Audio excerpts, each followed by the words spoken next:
Hi,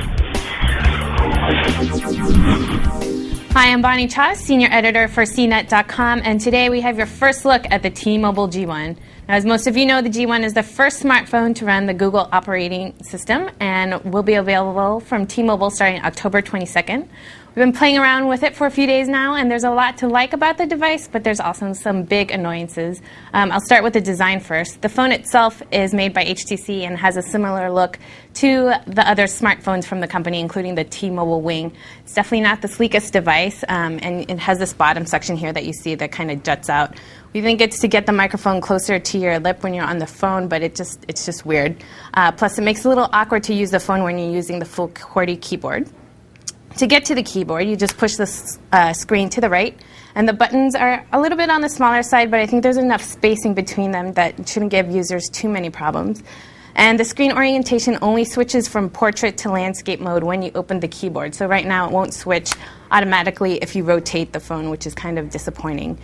The touchscreen is nice and sharp, and I really do like the interface. It's easy to customize the home screen. You can do it a couple ways. First, you can do a long press on the home screen, where you can add shortcuts and widgets or change the wallpaper. You can also bring up the full menu key here, and you just hold and press whatever icon you want, and you can drag it onto the home screen. There are also sliding panels on the home screen that you can add more shortcuts, and there's a notification bar up here, which will show your missed calls or missed messages and things like that. There are some shortcut buttons along the bottom here. You've got talk and end keys as well as a trackball navigator for scrolling the menus. There's a micro SD expansion slot on the left side and a mini USB port on the bottom.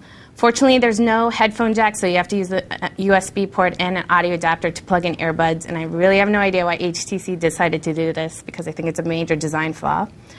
Moving on to the features, the T-Mobile G1 has Wi-Fi, Bluetooth, and 3G support wherever that's available. It also has GPS with Google Maps with a built-in compass on the phone so you can navigate 360 degrees by moving the phone around. The G1 supports Gmail and other POP3 and IMAP accounts, but it won't offer Microsoft Exchange support at launch, so probably not the best device for corporate users. Plus, you can only view and not edit Office documents. One of the highlights, of course, is the Android operating system. The open source platform allows developers to create all sorts of applications. And you'll be able to purchase and download these over the air from the Android market. At launch, they're thinking they'll have about 35 applications available in the catalog, and we were actually able to get some games and utilities like Pac-Man and AccuWeather over the 3G network, and it was pretty good and fast. Multimedia features include a 3.2 megapixel camera on the back, but no video recording. You do get a video player as well as music, and one thing I'm particularly excited about is the integration of Amazon MP3 store. So you can buy and download songs directly from the store over a Wi-Fi connection, and all songs are DRM free. The G1 offered good call quality and snappy performance, but overall I felt kind of underwhelmed by the G1. I like that it has a full QWERTY keyboard and the interface is great, but the design wasn't very inspiring, and I think my biggest beef with the device is the features that were left out, including video recording, exchange support, and stereo Bluetooth.